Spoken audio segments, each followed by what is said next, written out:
Това на вашите екрани е 25-километровата сянка на най-известната планина в Япония – Фуджи.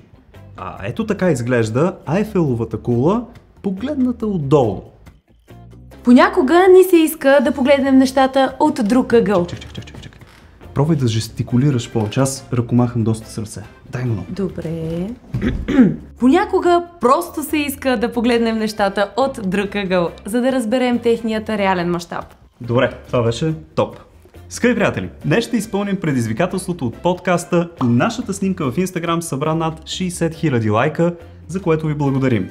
Това е Алекс. А това е Слави. И днес заедно ще водим новата класация. Останете до края на това видео, защото сме ви подготвили наистина уникални кадри. Хайде направо да започваме!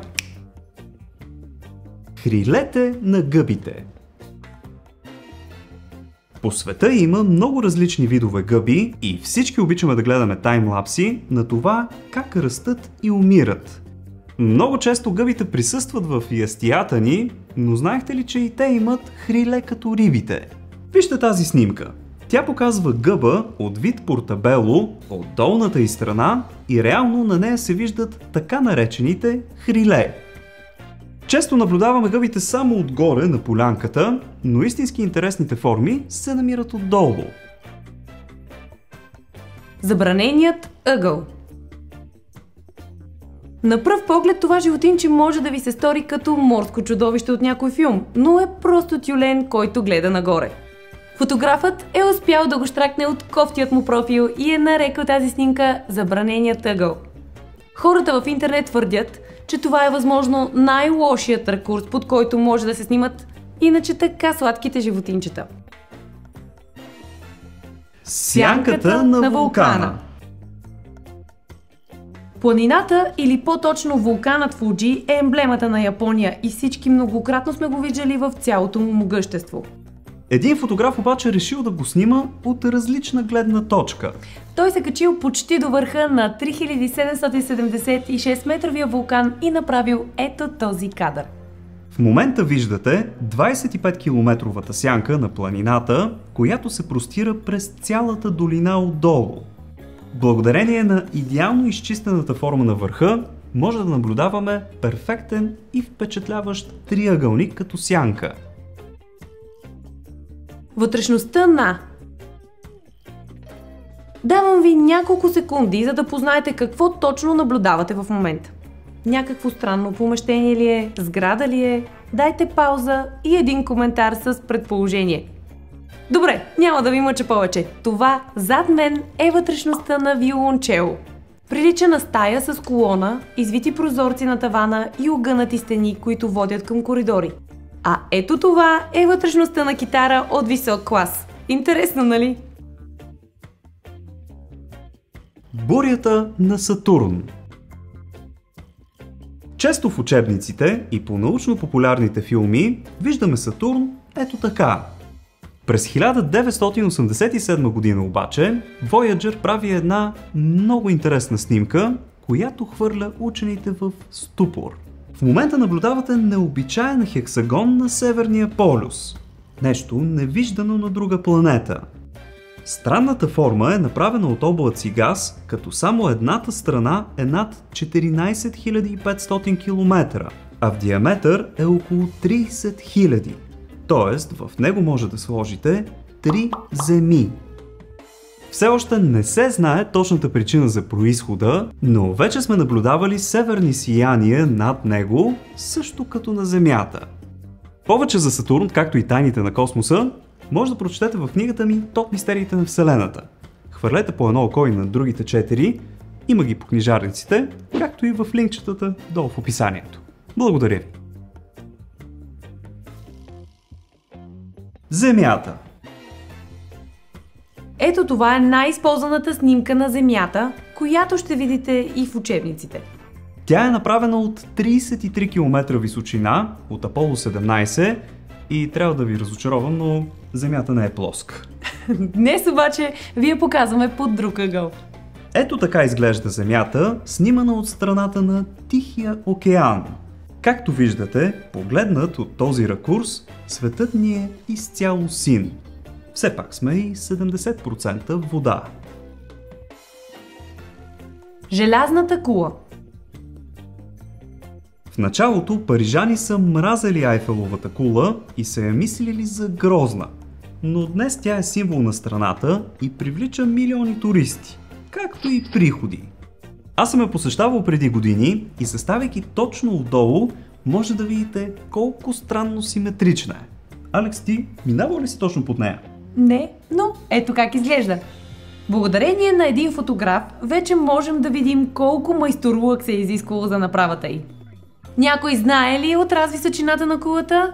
Я да видим в коментарите, но без да използвате Google. Пирамидата. След като погледнахме Айфеловата кула отдолу, е време да ви покажа как изглежда Великата пирамида в Гиза, погледната отгоре.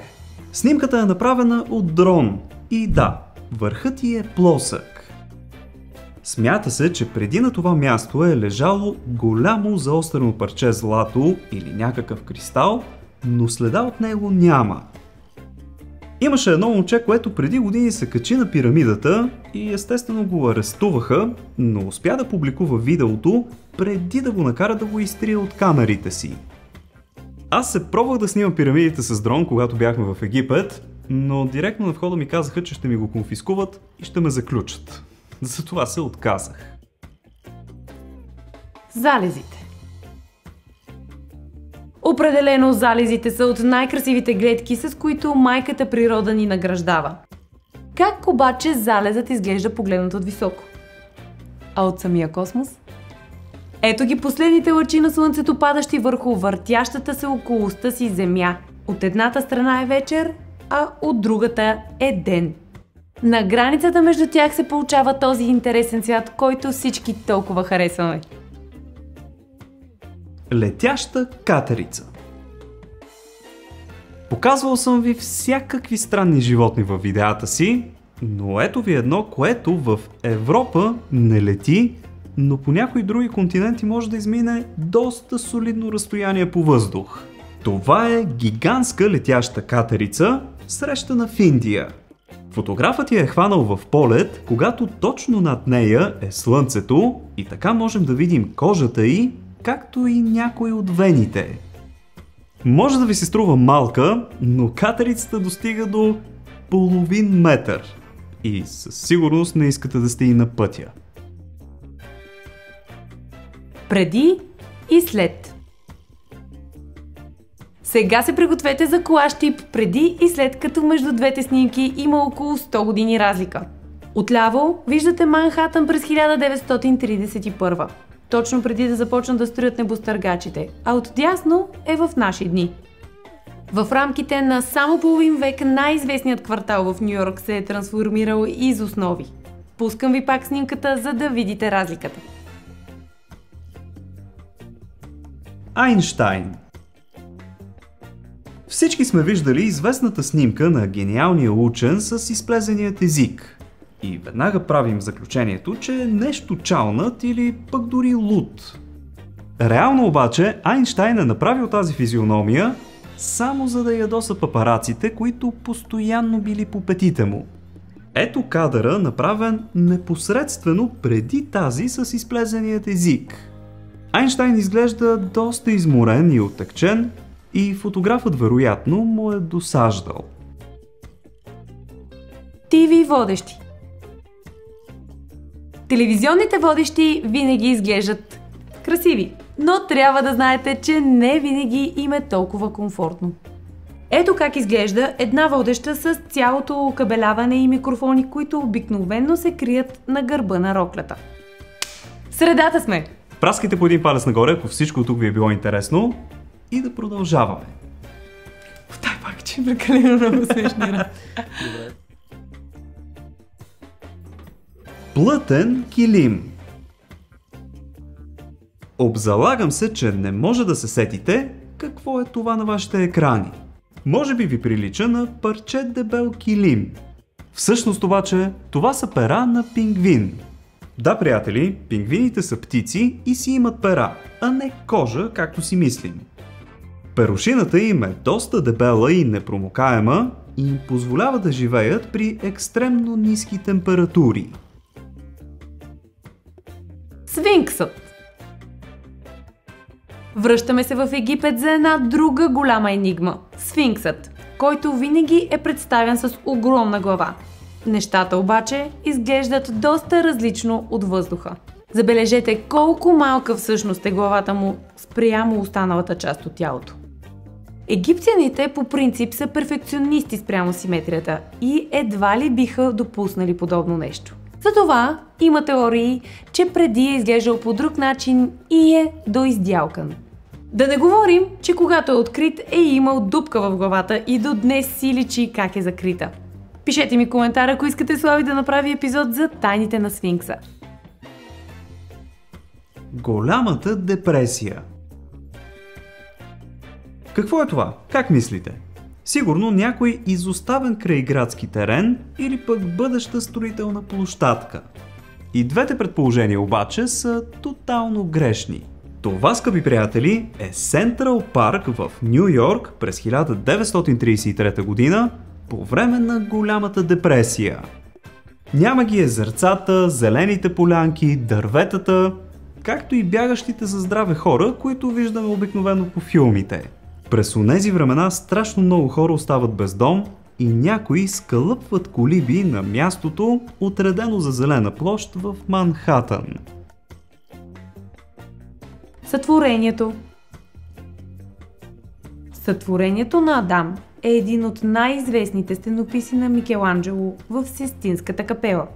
Хората си мислят, че става дума за огромна картина, която заема някоя стена. Но не. Намира се на тавана и е една от многото фрески там. Дори се губи сред тях. И ако не ви го покажат специално, може и да не го забележите. Реално размерите не са толкова малки – 2,80 на 5,70, но сложен в перспектива изглежда доста малък. Направена от восък. Коментарите по тази снимка на покойната кралица Елизабет II включваха шеги от типа: ето защо постоянно е носила шапки. И явно плешивостта на принц Уилям е по майчина линия. Реално обаче това е просто восъчна фигура, направена за известните музеи на мадам Тюсо. Трябва обаче наистина да признаем, че изглежда страшно правдоподобно. Знаехте ли, че може да пазарувате с моя линк за Озон? Просто изпишете в браузъра си ozon.bg/clash или го цъкнете в описанието преди всяка покупка. Това не ви коства нищо, но наистина помагате много на канала, за което ви благодаря. Иначе промокода за Artes си остава The Clashers. C-3PO пали цигара. По времето, когато са създадени първите 3 филма от Междузвездни войни, е нямало CGI. Затова дори ролите на роботите са играни от истински актьори, както и на златният C-3PO. Актьорът е бил страстен пушач, но заради ламарините по себе си не е можел сам да си запали цигара. R2-D2 също не остава по-назад. Той обичал да си похапва сандвичи. Сейнт Хелън. Преди време излезе една много рядка снимка от най-катастрофалното изригване на вулкан в историята на САЩ. Това на Сейнт Хелън на 18 май 1980 година. Виждаме как туристка гледа събитието на живо, като в единия кадър е изправена, а в другия направо съборена, вероятно от ударната вълна. Върхът губи цели 401 метра от височината си. Ето го преди и след изригването. Забравих да спомена, че снимките са направени от 60 км разстояние. Смятайте мащаба. Предпазна клетка. Ако някой познае какво е това на вашите екрани, ще го черпя. Знам, че ще читнете, затова направо ви казвам. Това е статуята на Давид във Флоренция. Снимката обаче е правена през Втората световна война, когато статуята е била обвита с тухли, за да не бъде повредена от някоя бомбардировка. Статуята на свободата. Знаехте ли, че статуята на свободата е била изложена на парчета на Световния панаир в Париж преди да замине за Америка? Снимката е от 1878 година и както знаете, огромната скулптура е подарък от Франция за САЩ по случай 100 годишнината от подписването на Декларацията на независимостта. Тайната на кулата.